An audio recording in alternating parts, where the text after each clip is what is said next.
Perkembangan Islam pada masa Rasulullah Shallallahu Alaihi Wasallam periode Madinah adalah fase penting dalam sejarah Islam, dimulai setelah hijrah Rasulullah dan para sahabat dari Mekah ke Madinah pada tahun 622 Masehi.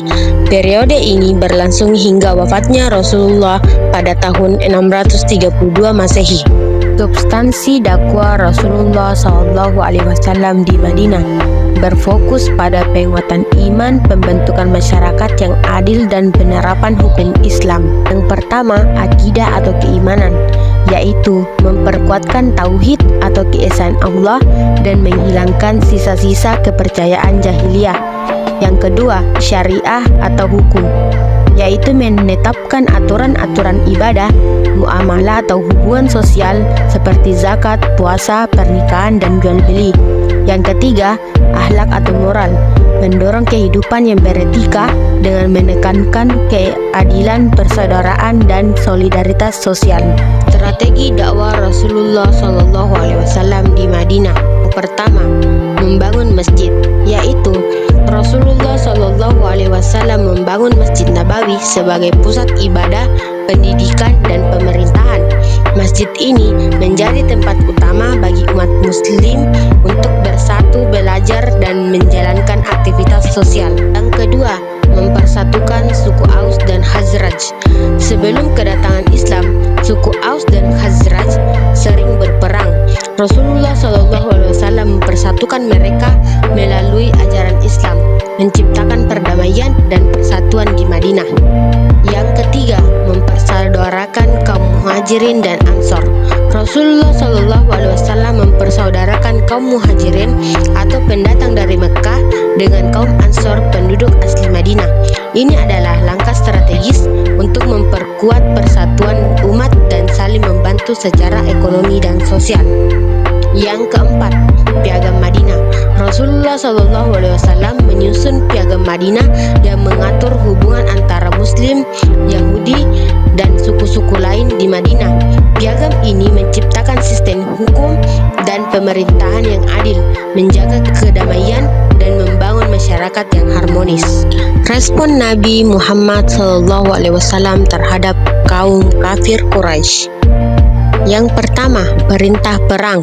Perintah untuk berperang diturunkan setelah kaum muslimin diserang dan diusir dari Mekah. Dalilnya terdapat dalam Quran Surah Al-Hajj ayat 39 yang berbunyi, A'udzu billahi minasyaitonir rajim. Bismillahirrahmanirrahim. Udzina lilladzina yuqataluna bi annahum zulimu wa innallaha ala nasrihim laqadirun.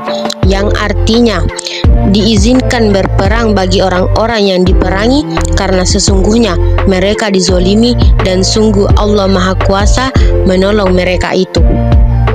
Ayat ini menjelaskan bahwa perang diizinkan untuk membela diri dan melawan penindasan yang dilakukan oleh kaum Quraisy terhadap umat Islam. Yang kedua, Perang Badar. Perang Badar yaitu dalam tahun 624 Masehi adalah pertempuran pertama antara umat muslim dan Quraisy, di mana kaum muslimin meski berjumlah sedikit memenangkan pertempuran ini. Ini merupakan kemenangan besar yang menunjukkan pertolongan Allah bagi umat muslim. Dalam dalilnya Quran Surah Al-Imran ayat 123 yang berbunyi, A'udzu billahi minasyaitonir rajim. Bismillahirrahmanirrahim. Walaqad nasarakumullahu bi Badri wa antum adillah fattaqullaha la'allakum tashkurun. Yang artinya, dan sungguh Allah telah menolong kamu dalam perang Badar padahal kamu dalam keadaan lemah. Karena itu bertakwalah kepada Allah agar kamu mensyukurinya. Yang ketiga, Perang Uhud. Perang Uhud 625 Masehi terjadi setahun setelah Perang Badar. Umat Islam mengalami kekalahan karena sebagian pasukan tidak menaati perintah Rasulullah SAW untuk tetap bertahan di posisi mereka. Kekalahan ini menjadi pelajaran penting tentang ketaatan kepada pemimpin. Dalilnya terdapat dalam Quran surah Al-Imran ayat 152 yang berbunyi, A'udzu billahi minasyaitonir rajim. Bismillahirrahmanirrahim. Walaqad sadaqakumullahu wa'dahu istahassuhunahum biiznihi hatta idza fasiltum wa tanaza'tum fil amri wa asaitum min ba'di ma arakum ma tuhibbun. Yang keempat, Perang Khandaq atau Perang Parit. Perang Khandaq terjadi pada 627 Masehi. Terjadi ketika pasukan Quraisy dan sekutunya mengepung Madinah. Rasulullah SAW memerintahkan penggalian parit atau Khandaq di sekitar Madinah sebagai strategi pertahanan. Akhirnya, pasukan musuh mundur karena gagal menembus pertahanan Muslim. Dalilnya terdapat dalam Quran surah Al-Ahzab ayat 9 yang berbunyi, A'udzu billahi minasyaitonir rajim. Bismillahirrahmanirrahim. Ya ayyuhalladzina amanu zkuru ni'matallahi 'alaikum iz ja'atkum junudun fa arsalna 'alaihim riha wa junudan lam taraiha wa kana Allahu bima ta'maluna basir. Yang artinya, wahai orang-orang yang beriman, ingatlah akan nikmat Allah yang telah dikaruniakan kepadamu ketika bala tentara datang kepadamu, lalu kami kirimkan kepada mereka angin topan dan bala tentara yang tidak dapat terlihat olehmu. Allah Maha melihat apa yang kamu kerjakan. Peristiwa Fathu Mekkah. Yang pertama, Fathu Mekkah atau yang biasa didengar penaklukan Mekkah terjadi pada tahun 630 Masehi. Ketika Rasulullah SAW dan 10.000 pasukan Muslim memasuki kota Mekkah tanpa perlawanan berarti dari kaum Quraisy.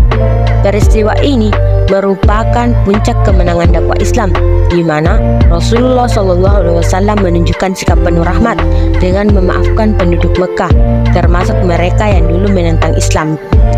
Setelah Mekkah dikuasai, Rasulullah SAW membersihkan Ka'bah dari berhala dan mengembalikan kemurnian tauhid. Penaklukan ini juga menjadi awal penyebaran Islam yang lebih luas di seluruh Jazirah Arab. Yang terdapat dalam Quran surah Al-Isra ayat 81 yang berbunyi, A'udzu billahi minasyaitonir rajim. Bismillahirrahmanirrahim. Wa qul ja'al haqqu wa zahaqal batil innal batila kana zahuqa. Yang artinya, dan katakanlah wahai Nabi Muhammad, kebenaran yaitu agama yang mengajarkan tauhid kepada Allah telah datang, dan yang batil yaitu kemusyrikan dan kekufuran kepada Allah telah lenyap. Sungguh yang batil itu pasti lenyap, tidak dapat bertahan lama di muka bumi. Ayat ini menggambarkan kemenangan Islam atas kebatilan seperti terlihat dalam Fathu Mekkah, di mana kekufuran dan berhala dihancurkan dan kebenaran tauhid ditegakkan. Dan juga peristiwa Fathu Mekkah pun diabadikan dalam Quran surah Al-Fath ayat 1 yang berbunyi, Inna fatahna laka fatham mubina, yang artinya sesungguhnya kami telah memberikan kepadamu kemenangan yang nyata. Hadis yang terkait dalam peristiwa Fathu Mekkah yaitu Rasulullah SAW telah bersabda pada saat Fathu Mekkah, yakni hari ini adalah hari kasih sayang, hari di mana Allah memulakan kaum Quraisy. Hadis riwayat Al-Bukhari. Hadis ini menunjukkan sikap pemaaf Rasulullah yang memilih perdamaian daripada pembalasan dendam, meskipun beliau memiliki kekuatan untuk melakukannya. Penaklukan ini menandakan akhir permusuhan Quraisy dan tegaknya Islam di Mekkah. Dan yang terakhir, Haji Wada. Yang pertama, khutbah terakhir Nabi atau khutbah Wada. Pada tahun 632 Masehi, Rasulullah SAW menyampaikan khutbah terakhir di Padang Arafah saat Haji Wada. Dalam khutbah ini, beliau menekankan beberapa poin penting seperti kesetaraan manusia, pentingnya menjaga amanah, dan larangan menzolimi orang lain. Rasulullah juga menegaskan bahwa hak-hak setiap individu harus dihormati dan Islam telah menyempurnakan ajaran-ajaran sebelumnya. Beliau bersabda, Hari ini telah aku sempurnakan agama kalian, dan telah aku cukupkan nikmatku, serta telah aku ridhoi Islam sebagai agama kalian. Dalam Quran Surah Al-Ma'idah ayat 3 yang berbunyi, A'udzu billahi minasy syaithanir rajim. Bismillahirrahmanirrahim. Hurrimat alaikumul maitatu wad-damu wa lahmu wal khinziri wa ma uhilla li ghairillahi bihi wal munqaniqatu wal mawqudatu wal mutaraddiyatu wan natihatu wa ma akala subu illa ma zakaitum wa ma zubiya lan nusubi wa an tastaqsimu bil azlam dzalikum fis al-yawma ya'isal ladzina kafaru min dinikum fala takshawnahum wakshawn al-yawma akmaltu lakum dinakum wa atmamtu alaikum ni'mati wa raditu lakumul islam madina. Faman itturra fi mahmasatin ghairu mutajanifin li ismin fa innallaha ghafurur rahim. Yang artinya, diharamkan bagimu memakan bangkai, darah, daging babi, dan daging hewan yang disembelih bukan atas nama Allah, yang tercekik, yang dipukul, yang jatuh, yang ditanduk, dan yang diterkam binatang buas, kecuali yang sempat kamu sembelih, dan diharamkan pula untuk disembelih untuk berhala, dan diharamkan pula mengundi nasib dengan azlam atau anak panah, karena itu suatu perbuatan fisik. Pada hari ini orang-orang kafir telah putus asa untuk mengalahkan agamamu. Sebab itu janganlah kamu takut kepada mereka, tetapi takutlah kepadaku. Pada hari ini telah aku sempurnakan agamamu untukmu, dan telah aku cukupkan nikmatku bagimu, dan telah aku ridhoi Islam sebagai agamamu. Tetapi barang siapa terpaksa karena lapar, bukan karena ingin berbuat dosa, maka sungguh Allah Maha Pengampun, Maha Penyayang. Ayat ini turun pada saat Haji Wada, menandakan penyempurnaan agama Islam. Dengan turunnya ayat ini, risalah Islam telah lengkap dan Rasulullah SAW telah menyampaikan semua yang diperintahkan Allah kepada umatnya.